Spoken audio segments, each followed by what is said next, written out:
guys, the Comics Kid 2099 here to talk to you about Thor: First Thunder. This is written by Brian Glass with art by Tan Ing Huat. This is a 5-issue miniseries that is kind of redoing and retelling Thor's origin story from the Marvel Universe, but it is also using Silver Age appearances of Thor and kind of placing this story in between issues of the 1960s. It's kind of doing that thing that Iron Man Enter the Mandarin did, or JLA Year One. Those comics were kind of set within and in between issues that had come out years earlier, and it is saying those issues are canonical and this story is happening in and through and around those issues. I think that's what's going on here. I don't have very much of a working knowledge of pre-Walt Simonson Thor, so this might actually be just barely using that stuff. I really don't know. But first I want to talk about Tan Ing Huat's artwork. I did not care for the artwork. I don't want to be mean, but this is some of the ugliest artwork I've ever seen in a comic book. I really hope that nobody who worked on this comic is watching this video, because it was hard for me to want to keep reading this book. Some of the artwork was so off-putting, and I understand that art is subjective. What you like, I may utterly disdain, and vice versa. I really like the artwork of Frank Quitely. I think that it's really interesting. I enjoy reading comics that he draws. I had a friend many years ago when All-Star Superman by Grant Morrison and Frank Quitely was coming out. I asked if he was reading All-Star Superman, and he said no, because he didn't like Frank Quitely's artwork. And that's understandable. I can point to many panels that Frank Quitely has drawn that are very off-putting, very disgusting to look at. Specifically, I'm thinking of some of the stuff he did in The Authority, which is just really gross. So I don't know why I'm okay with Frank Quitely's artwork, but I'm not okay with Tan Ing Huat's art here. But on the very first page, there is a panel where Donald Blake has just finished climbing a mountain, and I can't tell what is going on in this panel. It looks like all of the bones have been removed from his hand, and he just has a limp sack of flesh hanging from his arm. That's what it looks like to me. I can't tell if his hand is supposed to be holding his cane here, or if he just finished wiping sweat from his forehead. I don't know. It's hard for me to tell what is going on here. And then there's another panel around issue 3 or so where Thor is fighting the Radioactive Man, and that is a character I know nothing about. I don't think I've ever seen a comic with this character before, and there's one pose where the Radioactive Man has this big mound of flesh on his shoulder, and the way he's standing, I believe that's supposed to be like a bicep or something, but the way that it's drawn, it looks like this is a giant cancerous mass that is forming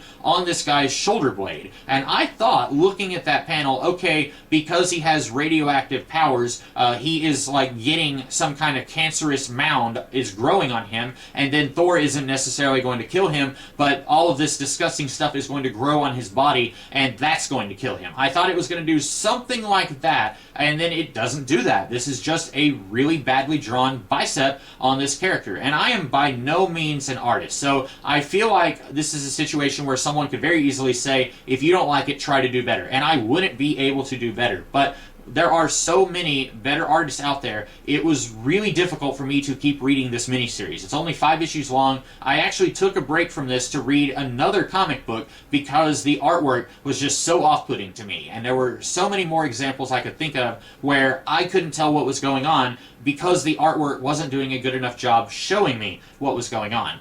Getting into the story itself, it's okay. Like I said, I think this is doing the JLA Year One or Enter the Mandarin thing that Joe Casey did. I don't remember who the artist was with Joe Casey on that Iron Man mini. I think it's doing that. Unfortunately, I know absolutely nothing about pre-Walt Simonson Thor. I read the very first appearance of Thor. I have this trade paperback from the early 2000s that has the origins and first appearances of pretty much everyone in the Marvel Universe, and so I have read that issue where Thor fights the rock people from, it's either Saturn or Jupiter, I don't remember. I've read that issue, and the first issue here is kind of sort of retelling that story. It changes a few things here and there, but it is basically a modern different take on that issue with the rock people. And so I'm assuming that there's a whole lot of that here, like the first appearance of the radioactive man, and there's some other stuff, like the first time that Loki appears happens here. And I'm assuming that this is taking those issues and then weaving a narrative in and around those issues. But because I know next to nothing about pre-Walt Simonson Thor, there is some stuff here that kind of confuses me. And I think if you took this and gave it to somebody who knows nothing about Thor, they would probably be less confused. Because as I understand it, Donald Blake, he was Thor's civilian identity in the 60s and 70s. Basically, he was a normal crippled man who found this walking stick, and if he hit it on the ground, he would transform into Thor. And then by the time you get to the Walt Simonson stuff, Walt Simonson said, I don't like that, so now we're going to reveal that Odin created this construct called Donald Blake, and he was always Thor, and then he found the walking stick and was able to transform into Thor to save himself from these rock people from Jupiter. And that was kind of a retcon I think a lot of people were probably okay with. I imagine that hardcore fans of Norse mythology really didn't like that you have this Captain Marvel Shazam-esque status quo with Thor. And so they pretty much got rid of Donald Blake in the mid-80s. And then many years later, in J. Michael Straczynski's run on Thor, once again, you have Donald Blake is brought back. And it's been a very long time since I've read the J. Michael Straczynski stuff, so I don't remember what I thought about that, but I do remember him bringing Donald Blake back. And so, yeah, reading this about issue 5, there is the stakes have never been higher, things look really grim, and Donald Blake is talking to Thor. And the big connection between Thor and Donald Blake here is that both of them feel like they have failed their fathers. Donald Blake is constantly talking about how his father always said that he was no good and he would never amount to anything, and then he became a doctor and he's out here climbing mountains even though he has some kind of paralyzed leg. I don't know what happened to his leg, but he needs a walking stick to get around, and so he's trying to prove his father wrong even though his father died years ago. And then Thor was banished to Earth for being a very arrogant person. And so both of them feel like they have failed their fathers and also feel like their fathers didn't really understand them. And then you get to the end of the miniseries, and Donald Blake is trapped, and he is unable to exert his influence on Thor, and so Loki is able to more easily manipulate Thor into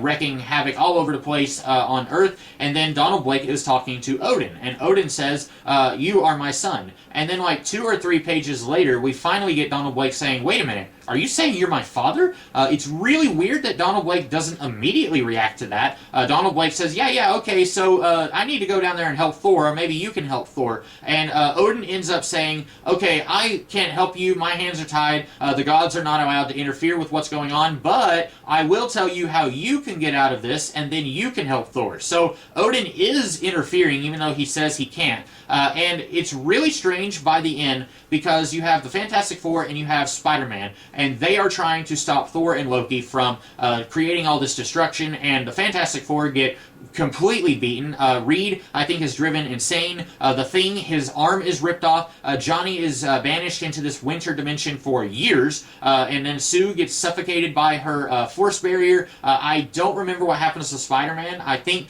he grabs onto Mjolnir, Thor's hammer, with his webbing, and then the hammer takes him like way out into the stratosphere. I think he dies. And so all this really awful stuff happens at the end of the miniseries, and then Odin basically is able to turn back time. And I was thinking, okay, yeah, they're going to have to do something like this, because there is no way that they're going to say, and then Thor was the only superhero on the planet because all these other guys got killed by him, so they're going to have to find a way to undo that. And I was fine with that, but then the panel says you cannot undo the damage that was done, but you can work perceptions of what happened. And I'm really confused, because most of the Fantastic Four died. The Thing had his arm torn off, and now everything looks fine. How are you warping perceptions of what happened? You are clearly turning back time and undoing what happened to them. The artwork is showing us something very different than what the words are telling us. The words are saying you can't undo all this stuff, but the artwork is showing us that, yeah, all that stuff has clearly been undone.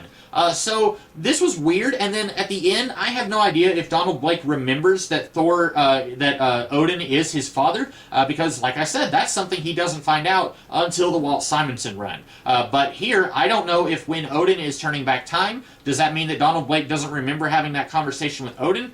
I don't know. At the end of the miniseries, I thought it was okay.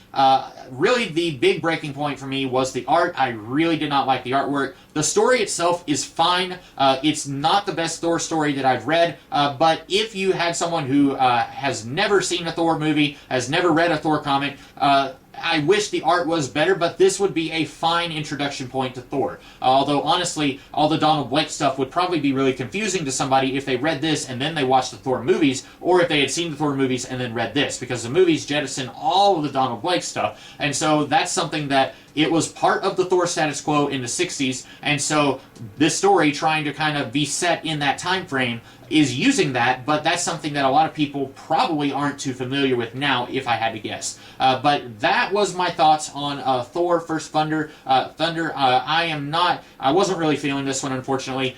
So that is all that I have to say about this book. I hope that you guys liked this video, and if you did, I will see you guys in the future with some more videos. In the meantime, have a great rest of the day.